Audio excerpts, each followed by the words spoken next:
এই প্রচণ্ড গরমে অতিরিক্ত তেল মশলা জাতীয় খাবার খেতে মন না চাইলে একবার সুজি দিয়ে এই স্বাস্থ্যকর রেসিপিটি বানিয়ে দেখতে পারেন।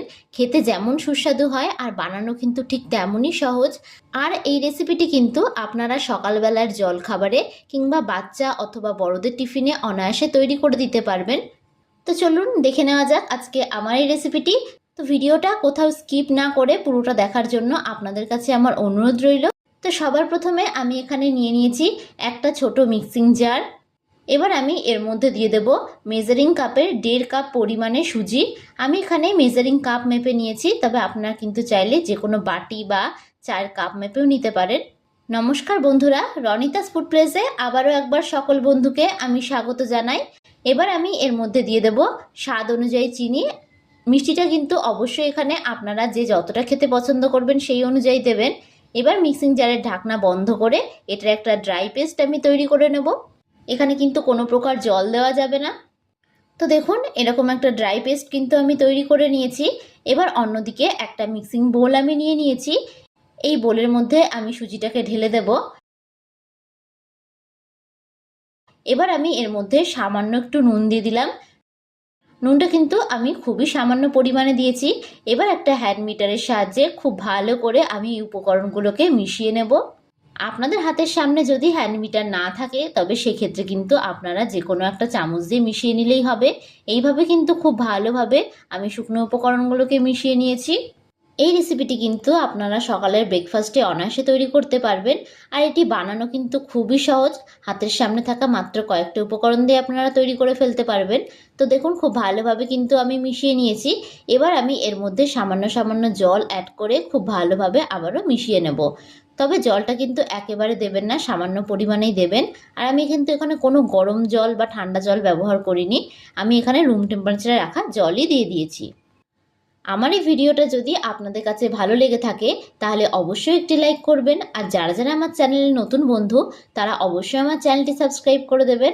আমার ভিডিওর আপডেট সবার আগে পেতে পাশে থাকা বেল আইকনটা ক্লিক করতে ভুলবেন না। আর যারা যারা ফেসবুক থেকে দেখছেন তারা রনিতাস ফুড প্লেস পেজটিকে ফলো করে দেবেন। এইভাবে কিন্তু আমি খুব ভালোভাবে একটু মিশিয়ে নিয়েছি। জলটা কিন্তু একেবারে দিয়ে গুলবেন না, তাহলে কিন্তু ব্যাটারটা পাতলা হয়ে যেতে পারে। তো দেখুন এইরকমভাবে খুব ভালোভাবে আমি মিশিয়ে নিয়েছি। এবার এটাকে আমি ঢাকনা চাপা দিয়ে 15 মিনিটের জন্য একটু রেস্টে রেখে দেবো। যেহেতু সুজি দিয়ে রেসিপিটা করছি সেহেতু কিন্তু একটু 15 মিনিট রেস্টে রাখতে হবে। 15 মিনিট পর আমি ঢাকনা সরিয়ে নিলাম। তো দেখুন সুজিটা কিন্তু কতটা ফুলে উঠেছে। এর মধ্যে যে জলটা ছিল সেটা কিন্তু সুজিটা টেনে নিয়েছে। এবার এটাকে আমি একটু মিশিয়ে নিচ্ছি। তো এই ব্যাটারটা কিন্তু অনেকটাই টাইট হয়ে গেছে। এবার আমি এর মধ্যে সামান্য একটু জল অ্যাড করে দিলাম। সামান্য একটু জল অ্যাড করে আমি খুব ভালোভাবে একটু মিশিয়ে নিচ্ছি। জলটা কিন্তু আমি খুবই সামান্য পরিমাণে দিয়েছি, কারণ আরও একটু জলের প্রয়োজন, তাই আমি আরও একটু জল দিয়ে দিলাম। এবার খুব ভালোভাবে কিন্তু ব্যাটারটাকে আমি গুলে নেব। এই রেসিপিটি কিন্তু আপনারা বাচ্চাদের টিফিনে অনায়াসে তৈরি করে দিতে পারবেন। এটি কিন্তু খুবই স্বাস্থ্যকর একটি রেসিপি।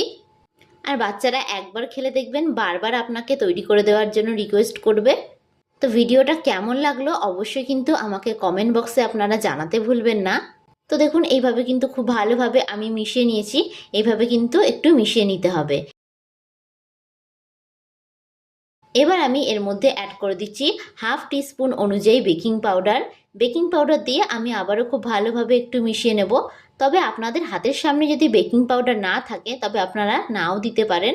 বেকিং পাউডার ছাড়াও কিন্তু রেসিপিটা তৈরি করা যাবে। তো বেকিং পাউডার দিয়ে আমি খুব ভালোভাবে কিন্তু আবারও একটু মিশিয়ে নিয়েছি। আমি আপনাদেরকে ব্যাটারের ঘনত্বটা দেখিয়ে দিচ্ছি। তো দেখুন ব্যাটারের ঘনত্বটা কিন্তু ঠিক এই রকম হবে। ব্যাটারটা কিন্তু খুব বেশি পাতলাও হবে না, আবার খুব বেশি ঘনও হবে না।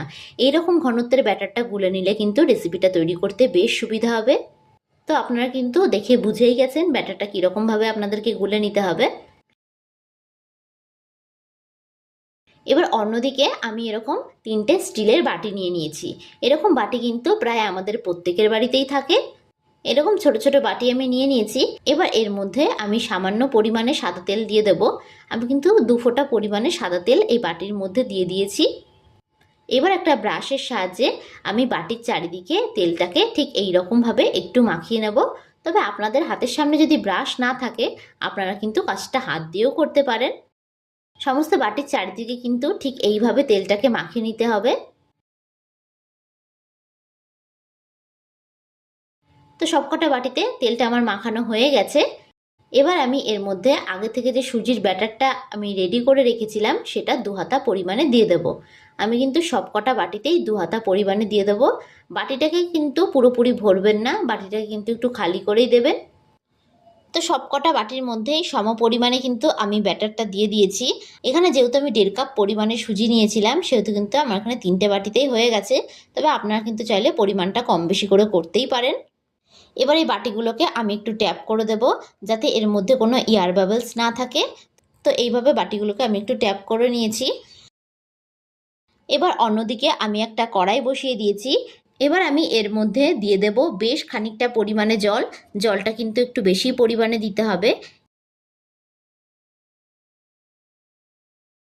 এবার গ্যাসের ফ্লেমটাকে হাই রেখে জলটাকে আমি খুব ভালোভাবে গরম করে নেব। জলটা যখন গরম হয়ে যাবে তখন আমি এর মধ্যে একটা ছিদ্রযুক্ত থালা দিয়ে দেব। এই পর্যায়ে যখন জলটা থেকে পুরোপুরি ভাপ উঠতে শুরু করবে তখন আমি এর মধ্যে বাটিগুলোকে দিয়ে দেব। এইভাবে বাটিগুলোকে আমি পরপর সাজিয়ে দিয়ে দেব। এই অবস্থায় কিন্তু গ্যাসের ফ্লেমটাকে হাইয়েই রাখবেন। এবার এটাকে আমি ঢাকনা চাপা দিয়ে দেব 10 মিনিটের জন্য। এটা কিন্তু সম্পূর্ণ জলের ভাপে রান্না হয়ে যাবে। 10 মিনিট পর আমি ফিরে আসলাম। তো দেখুন এগুলো কিন্তু কতটা ফুলে উঠেছে। এবার আমি এটাকে একটু চেক করে নেব এগুলি পুরোপুরিভাবে রান্না হয়েছে নাকি। এখানে আমি একটা টুথপিক দিয়ে একটু চেক করে নিচ্ছি। তো দেখুন টুথপিকটা কিন্তু সম্পূর্ণ শুকনো। তো বোঝাই যাচ্ছে এটা কিন্তু পুরোপুরিভাবে রান্না হয়ে গেছে, একটুও কাঁচা নেই। এবার আমি গ্যাসের ফ্লেমটাকে অফ করে দেব। এবার এগুলোকে নামিয়ে আমি খুব ভালোভাবে একটু ঠান্ডা করে নেব। তো দেখুন এগুলোকে খুব ভালো করে আমি ঠান্ডা করে নিয়েছি। এবার এগুলোকে আমি বাটি থেকে একটু ছাড়িয়ে নেব। একটা ছুরির সাহায্যে আমি ঠিক এই রকমভাবে চারিদিক থেকে একটু ছাড়িয়ে নেব। তারপরে হাত দিয়ে এরকমভাবে একটু উল্টে ট্যাপ করে দেব, তাহলে দেখবেন খুব সহজেই ডিমোল্ড হয়ে যাবে। যেহেতু আমি বাটির চারিদিকে তেল মাখিয়ে নিয়েছিলাম সেগুলো কিন্তু এগুলো খুব সহজেই বাটি থেকে ছাড়িয়ে আসবে। আমি আবারও বলছি এগুলো ঠান্ডা করে তবেই কিন্তু বাটির থেকে বের করবেন। সবগুলোকে ঠিক একই রকমভাবে আমি বের করে নেব। আমার এই ভিডিওটা যদি আপনাদের কাছে ভালো লেগে থাকে তাহলে অবশ্যই একটা লাইক করবেন। আর যারা যারা আমার চ্যানেলে নতুন বন্ধু তারা অবশ্যই আমার চ্যানেলটি সাবস্ক্রাইব করে দেবেন। আমার ভিডিওর আপডেট সবার আগে পেতে পাশে থাকা বেল আইকনটা ক্লিক করতে ভুলবেন না। আর যারা যারা ফেসবুক থেকে দেখছেন তারা রনিতাস ফুড প্লেস পেজটিকে ফলো করে দেবেন। তো দেখুন সবগুলোকে কিন্তু আমি নামিয়ে নিয়েছি। তো দেখুন এগুলো কিন্তু কতটা সফট হয়েছে ও কতটা স্পঞ্জি হয়েছে। তো আপনারাও একবার খুব সহজেই এই রেসিপিটা বাড়িতে বানিয়ে ফেলতে পারবেন। আর একবার বানালে কিন্তু বারবার আপনার কাছে রিকোয়েস্ট আসবে এই রেসিপিটা তৈরি করার জন্য। তো ভিডিওটা শেষ পর্যন্ত দেখার জন্য আপনাদেরকে আমি অসংখ্য ধন্যবাদ জানাই।